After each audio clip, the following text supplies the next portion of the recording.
Welcome to another Decoded show. This one is dedicated to those people that are making good amounts of money but somehow always seem to scramble for cash.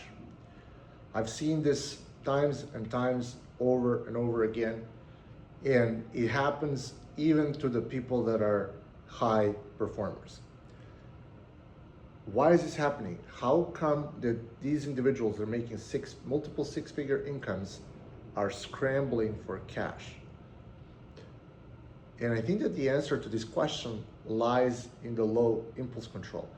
And surprisingly, through my observation, I've noticed that people that make a lot of money have less guardrails about keeping it.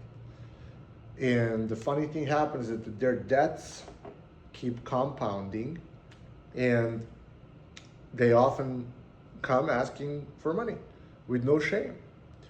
And that's crazy. So some of my clients that were spending extraordinary amounts of money with me would come back and, based on our friendly relationship, would ask for a personal loan, and it would just completely blow my mind.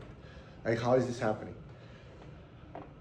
And it led me to one deep realization that people's relationship with money is a reflection of their relationship with their own energy. So people that don't have it and don't attract it are doing so because they are not truly respecting themselves. They are considering that money is somehow separate of them and that their lack will change. And that they have this ludicrous optimism, but that's not rooted in reality. They're just have this wishful projection thinking of the better future. Sometimes it does happen, but oftentimes I've seen that it doesn't happen, and their life circumstances slowly start to erode as the debts start piling up. So the one thing that is happening in this financial death spiral is not the fact that these individuals are not hardworking or they are not creating wealth, but somehow they never attract more wealth into their life than they're spending. I think I would personally characterize myself as the polar opposite. I cling on to money way more than I should be, especially for my level of income. But most people are getting stuck, and they don't let the money stay in their possession. And that's why they constantly lack it. And when you lack something and you start talking about what you lack, you start attracting the very thing that you're talking about, which is very awkward observation. You see people start spending more than they're making, and then they start worrying about not having enough, and this worry starts attracting the very thing that they don't want.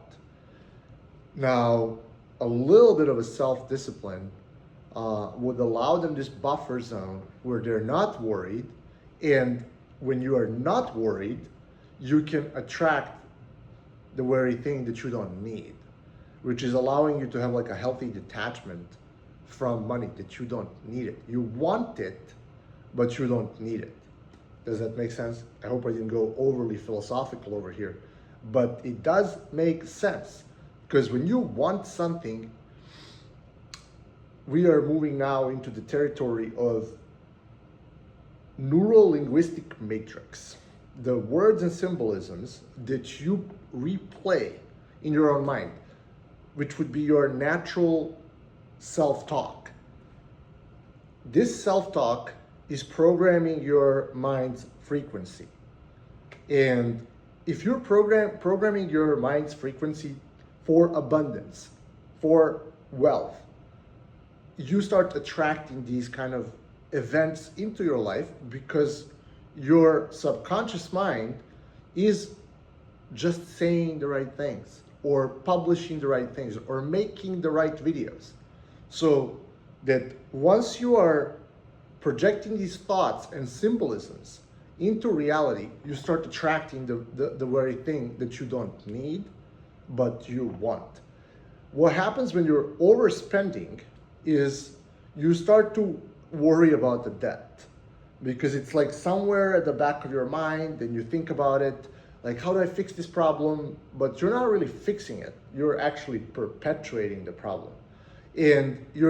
And oftentimes, in order for these people to make themselves feel better, what they do is they keep on spending. And somehow my pattern recognition engine noticed that people that are overspending are also hoarders. They store all this material stuff that they purchased, and they don't have any purpose or use for. Like, the polar opposite to that would be being minimalistic, buying fewer things that are higher quality and taking care of them, instead of having like a myriad of crappy items throughout your life. Like, I live very minimalistically. I don't care about having a lot of possessions, and a handful of possessions that I do have, I'm constantly utilizing. So when I see the hoarders, and they keep all this materialism in their vicinity, and they don't let go of it, because they're so tired to put the guardrails in place because of the exhaustion with work, right? So there is a connection between overwork and buying stuff that gives you instant level of dopamine.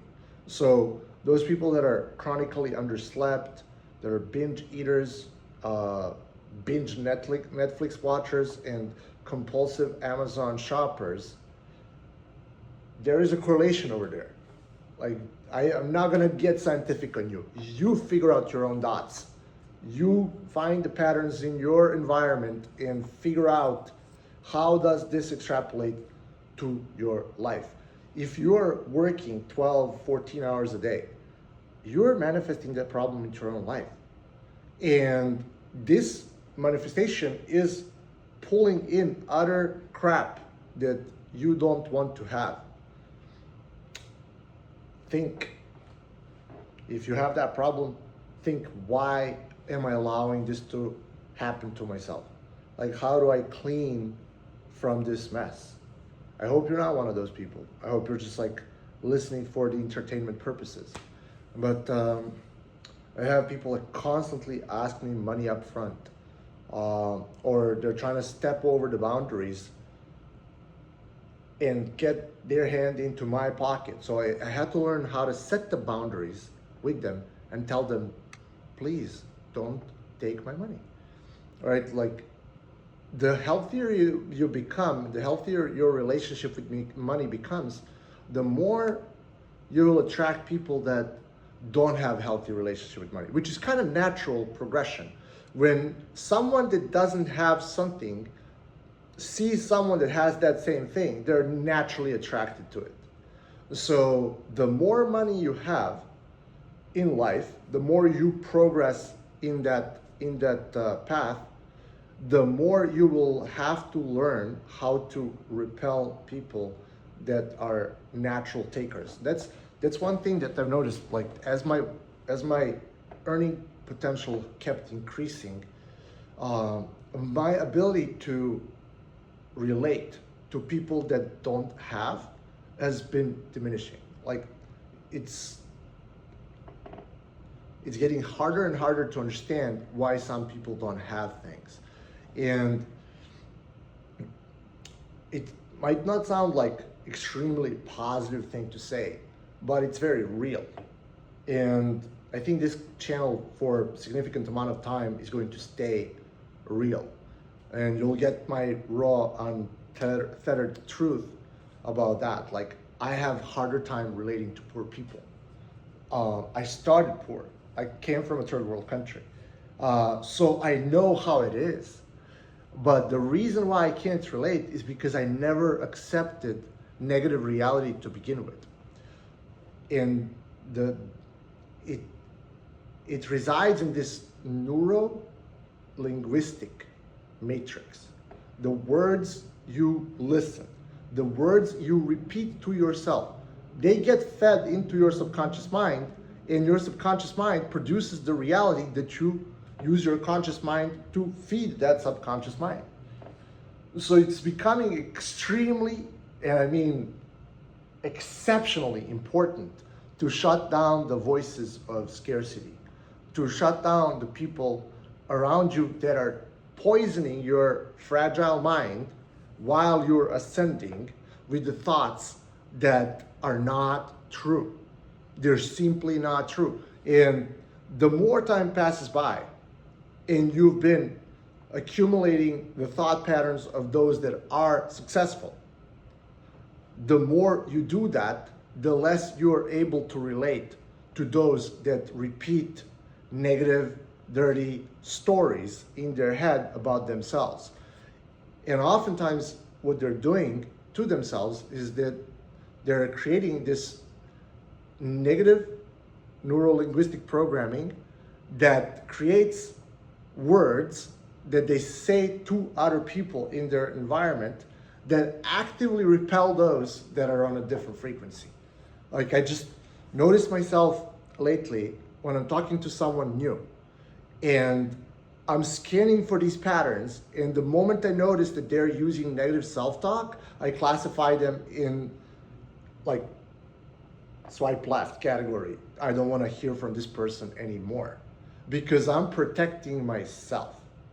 And that's a natural thing that starts happening as you're consuming more positive thinking and acting.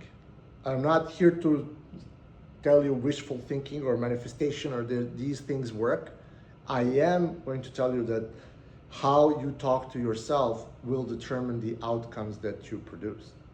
As long as you have like good healthy habits, working out, eating right, and doing your sales calls, you'll be okay.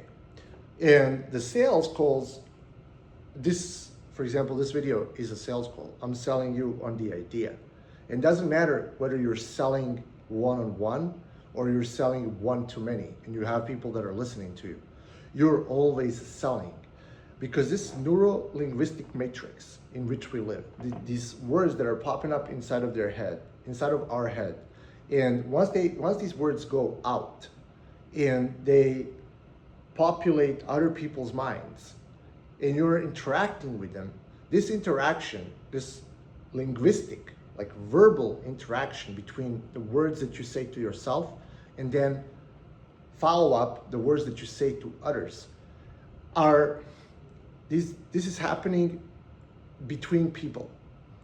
And every human being in some shape or form is very powerful pattern recognition machine. So you can't fake things. When you hop on a video, like there's no AI that can produce a deep fake at the rate at which people are producing content, at least not right now, that would be able to replace humans just yet. So the people that are creating content, when they're hopping on a video, they're emitting this energy, and other humans are picking up on that energy. That's why a lot of content creators, they gravitate to large audiences, because they consistently have good programming and they're consistently putting out great content. And that's like sucking people in. It's not just the algorithm, trust me. It's humans that are powering big portions of that algorithm. Now, before internet, the words you say and who you are and how others perceive you was predetermined by the programming that you have in your head. So I want to close out today's show by reminding you to be extremely selective about the people that you spend most of your time with, and figuring out, do they have a positive or negative self-talk? Do they want to help themselves, or they just want to complain? And start steering away from those people. Like those that always have problems or are constantly asking money from you, I'm giving you permission Do not put your phone for them on do not disturb. Like your peace is more important. And putting the work on elevating what goes into your subconscious mind. Those are the revelations that I have. And happy programming. Brian Decoded, over and out.